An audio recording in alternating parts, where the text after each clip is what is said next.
Este es el último programa en el año 2021 de Economía de Frente con Ernesto Fares Santosco y perspectivas de la economía mexicana para el 2022, síntesis de lo que fue el 2021. Bienvenidos, bienvenidas. Economía de Frente, comenzamos.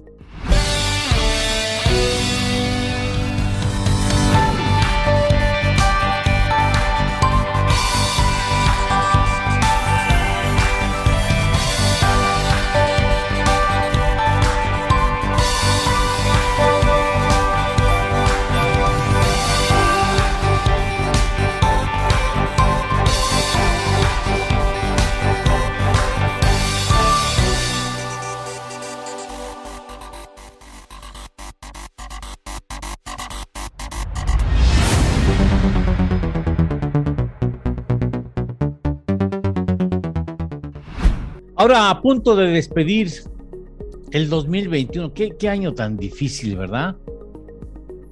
¿Cómo estás, Eduardo? ¿Qué tal, amigos? Qué año Difícil, tan complicado, difícil. tan No. complicado.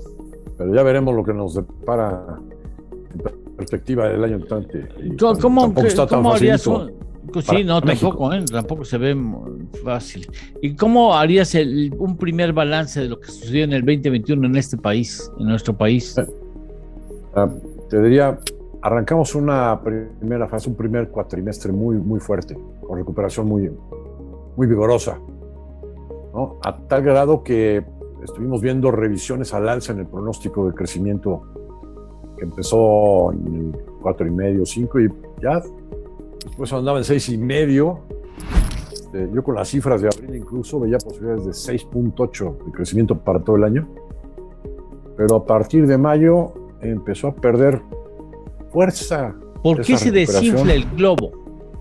Por una serie de circunstancias. Una fue global, ¿no? La cuestión global. El sector automotriz, que aquí es muy importante, pues de repente, pues que no hay microchips, y que no hay aluminio, y que no hay cristal, y que no hay varios componentes por las arenas que se requieren para su fabricación a nivel global.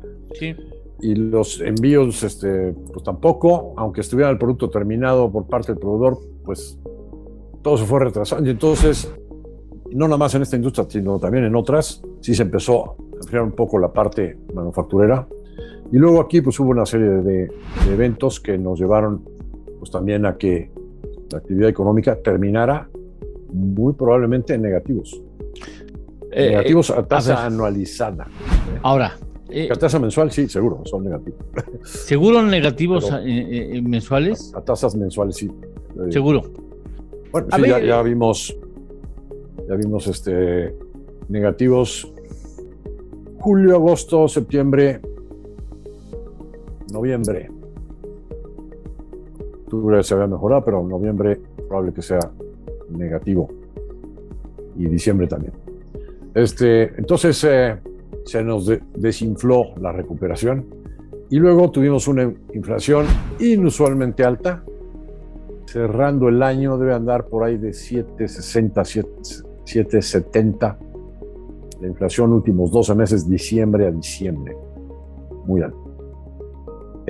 Otra de las características del año fue un constante incremento en la tasa de referencia del Banco de México. Estaba en 4, terminamos en 5,5.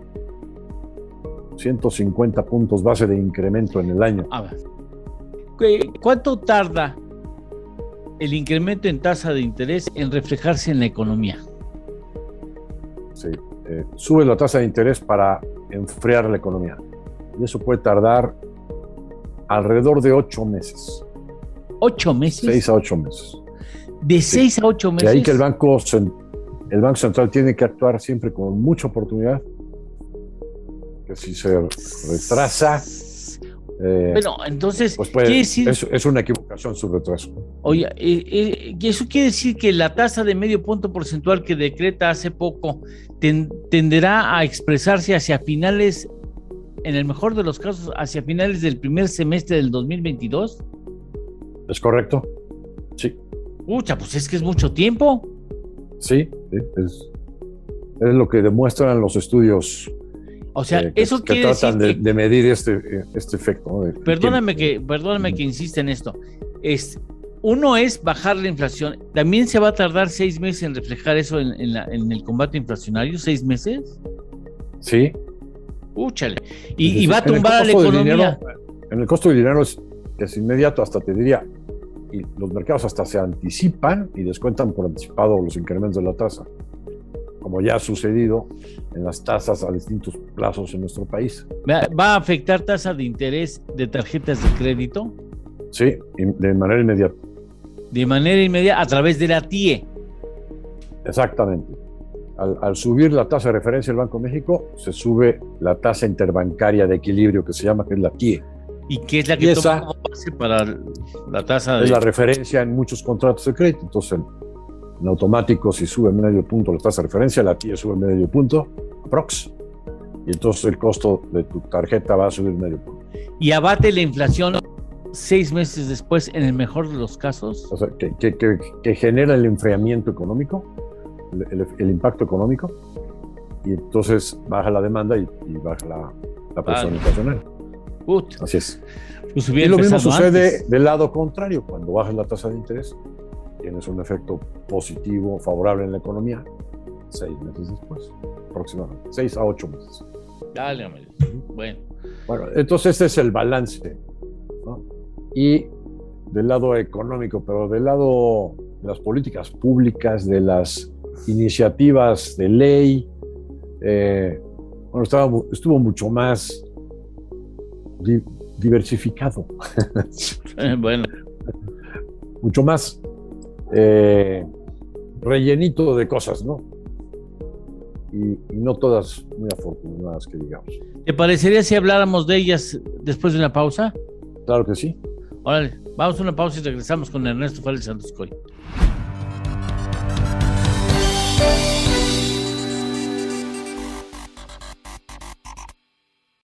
¿Conoces una plataforma de capacitación? IDC Click es un servicio de streaming para tu capacitación en cualquier dispositivo. Resuelve tus dudas en nuestros seminarios fiscales, jurídicos y laborales. Todos nuestros programas de televisión en una sola plataforma. Todo esto en un solo catálogo disponible las 24 horas.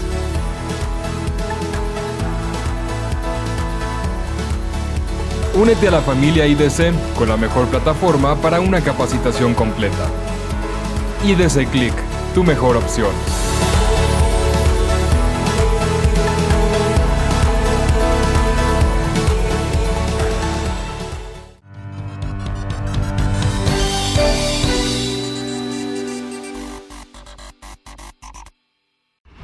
Bien, entonces decías, ¿cómo pinta el 2022? Pues ahora, ¿cómo se ve para la economía mexicana el 2022? En cuanto a crecimiento económico, el consenso de los analistas anda pensando en un crecimiento superior al 3.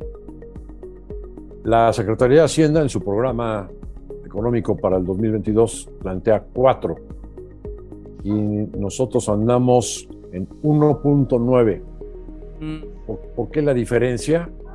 Bueno, pues porque con nuestros indicadores oportunos para noviembre estamos viendo que la economía ya está en zona negativa. Adicionalmente, estamos suponiendo que sí va a haber una cuarta ola de COVID en el primer trimestre y que pues, volverán a aparecer semáforos naranjas y rojos en algunas ciudades. No prevemos un confinamiento como el que tuvimos en abril y mayo del 2020, pero pues sí va a haber alguna afectación, porque también en Estados Unidos es probable que también se ve ahí un incremento de contagios aún mayor que el que ya se está dando. Ahí van adelantados, ¿no? Y en Europa no se diga. Y entonces eso es lo que estamos viendo también, porque vemos muy poca inversión.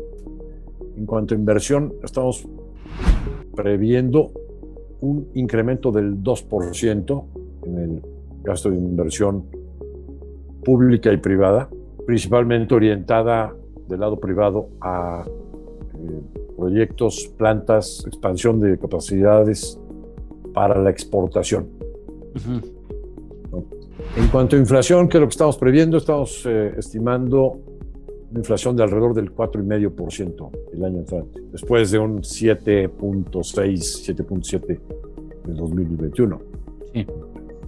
Sustancialmente menor, pero todavía arriba del máximo tolerable para Banco de México, que es 4%. En cuanto a tasas de interés de Banco de México, prevemos un incremento todavía de un punto adicional, por lo menos en la tasa de referencia. Es decir, cerramos 5,5, pues prevemos que se vaya a 6,5 al cierre del año. Pero no descartaríamos, si la presión inflacionaria sigue alta, que tenga que subirle 2 cuartos de punto adicionales, sí, para llevarlo al 7. Sí. En cuanto a tipo de cambio, prevemos un tipo de cambio promedio alrededor de 21.20, con un cierre en 21.80. En cuanto a inversión extranjera directa, vamos estimando un flujo de 29,000 millones de dólares, que no es malo para toda la circunstancia en la que estamos. En cuanto a la tenencia de valores gubernamentales en manos de residentes en el exterior, prevemos una salida de alrededor de 15,000 millones de dólares adicionales a lo que ha venido bajando. ¿Qué otra variable hay por ahí? Balanza comercial, prevemos un déficit como de 19,000 millones de dólares. Balanza en cuenta corriente, que es balanza comercial más balanza de servicios, un déficit de 9,000 millones de dólares. En reservas internacionales, este año estamos cerrando en 200,000 millones de dólares. Pensamos cerrar el año entrante por lo menos en 204,000 millones de dólares. O sea, todavía con reservas creciendo. En empleo, estimamos que la tasa de desempleo va a bajar al 3.8, está en 4.2. Y esto va a implicar una creación de puestos de trabajo de alrededor de 600,000 nuevas plazas. En cuanto a precio del petróleo, ahí hay un colchón importante para el gobierno, para las finanzas públicas. En lugar de 56, 58 dólares que está en el presupuesto, pensamos que puede promediar el año en cerca de 66 dólares, el precio promedio de la mezcla de exportación. ¿Aún en frío? Promediando el año, sí. ¿Y tú crees que llega a tocar los 100 dólares barril? No. Los crudos internacionales, el WTI lo vemos entre 70 a 80 dólares. Y entonces a eso le corresponde que la mezcla mexicana esté ligeramente abajo del 70, ¿no? Ya. Pero va muy por arriba, más de 10 dólares arriba de cómo está en el presupuesto. Y en la bolsa mexicana, el índice de la bolsa, nosotros estamos pensando que puede terminar en el año entrante en 55,000 puntos. Un mucho menor rendimiento que el que dio este año. Este año no se puede quejar el inversionista, ¿no? Si hubo un buen rendimiento de más de 20%, y el año entrante pues, va a ser un rendimiento más moderado, como alrededor del 8-10% nominal, ¿no? Sí. Esas son las previsiones que tenemos para la economía mexicana, no exenta de riesgos, ¿no? ¿Qué pasa si se aprueba la reforma de energía? Bueno.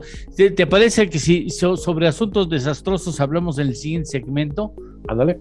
Vale. ¿Cómo no? Regresamos.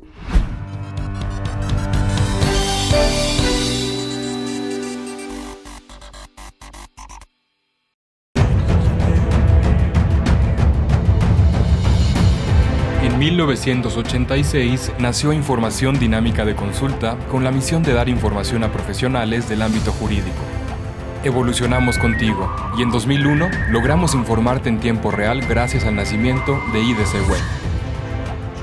Dimos paso en el 2016 a Foro IDC, un evento de alto nivel para el impulso de la competitividad del empresario mexicano.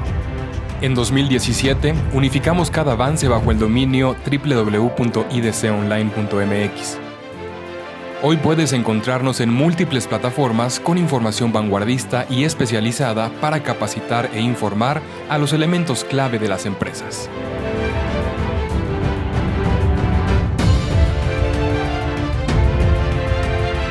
A 35 años de nuestro nacimiento, ha sido un honor acompañar tu labor de llevar a México al futuro.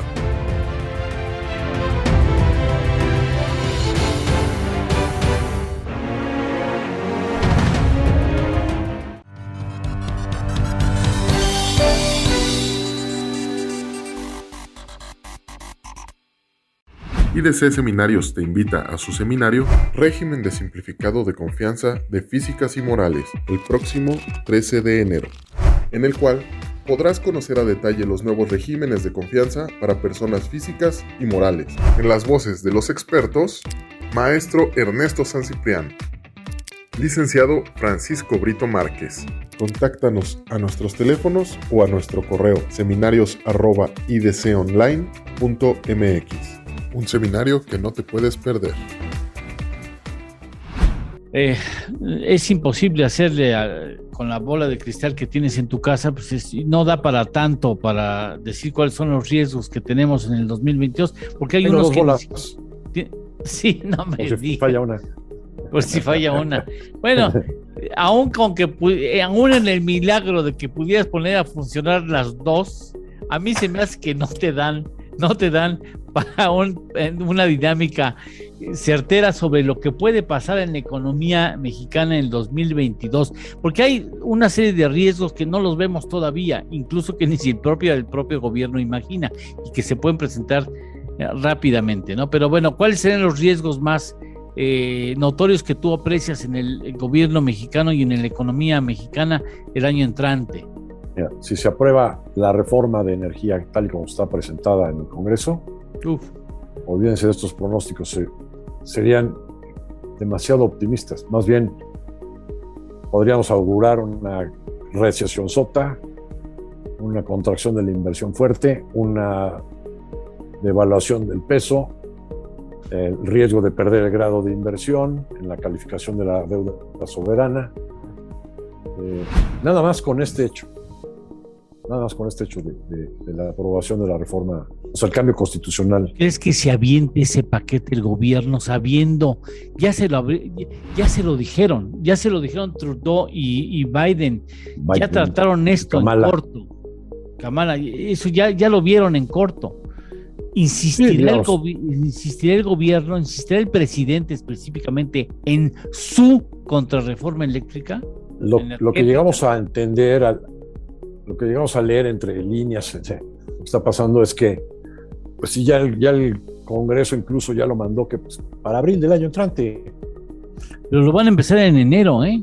Yo creo que la jugada debe de ser, si es que son racionales, porque luego no son racionales, usarlo como elemento político, como bandera política, para echarle la culpa a los otros partidos de que no aprobaron su reforma.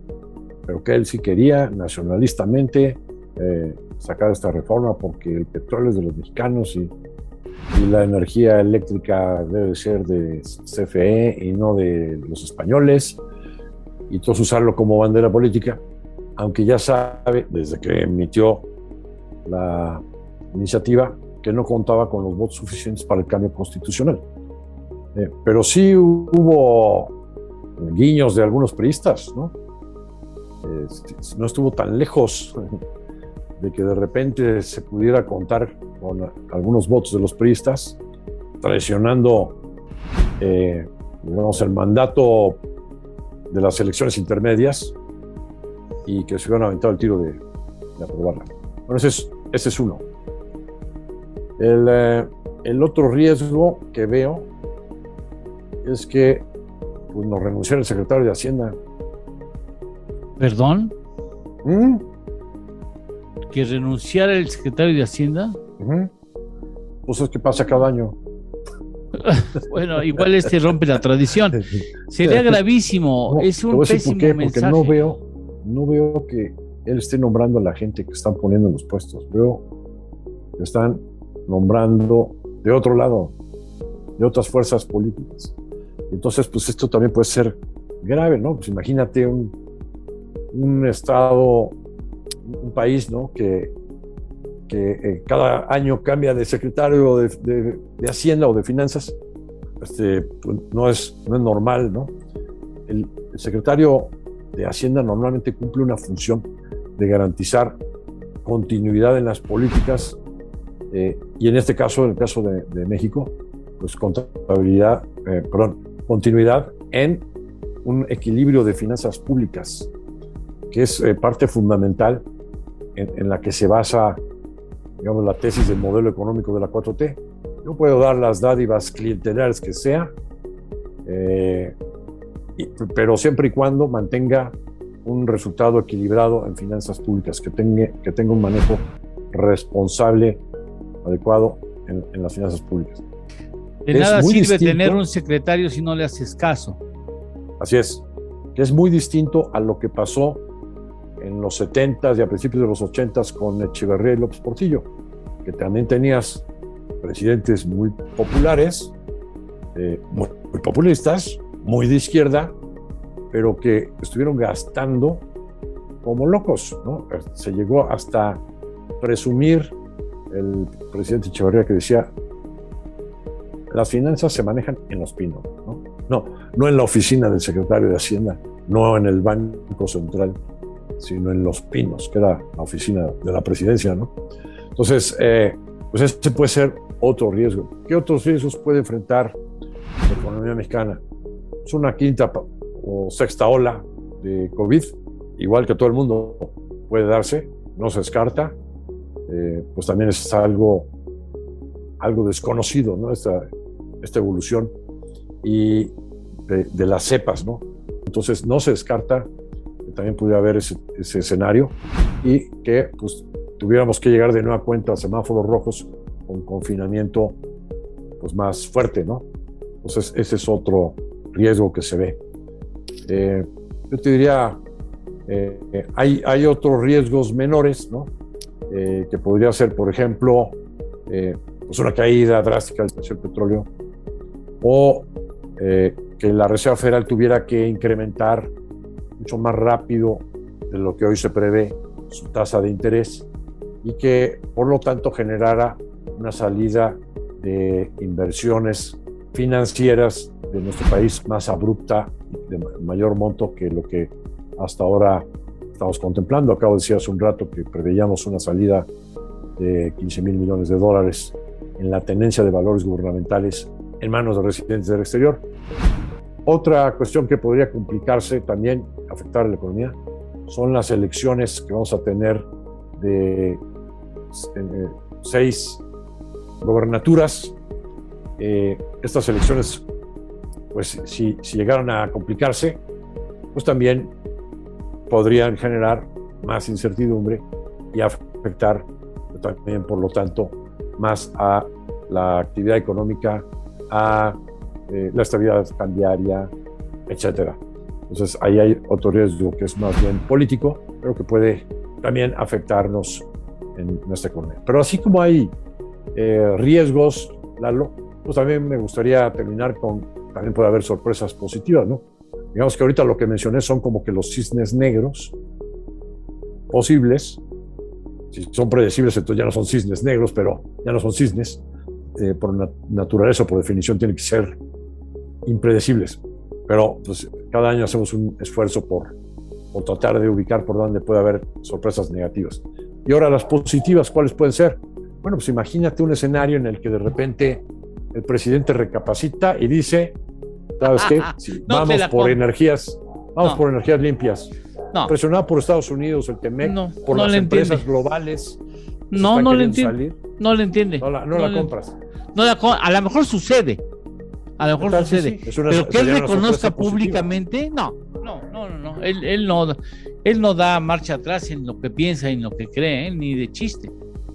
Sí, no. Vamos apostando. ¿Qué apuestas? No, ¿qué apuestas? No apostaría nada. Ni 100 pesos. Ni unos tacos de lengua en la esquina. de cabeza, ¿no? Ya vi la barbaridad que haces tú con tu estómago. Ayer me eché unos, tenía 2 años de no echarme. De surtida. ¿No sabes? Buche, ojo. No lengua, puede ser. sesos. No. Te van a expulsar. Te van a expulsar de las sociedades fifís. No puedes hacer. No puedes hacerlo, pero no lo digas públicamente. Oye, ¿qué tal mi Atlante, por cierto? Campeón. Fíjate, para que veas, ahí vas. Ganó Ahí la vas. Liga Expansión. Me da mucho gusto. Oye, Ernesto, pues terminamos el año. Yo quisiera agradecer a todas las personas que han hecho posible este ejercicio a lo largo del 2021. Muchas gracias a las personas y a las personas cuyos nombres usted puede leer en la pantalla.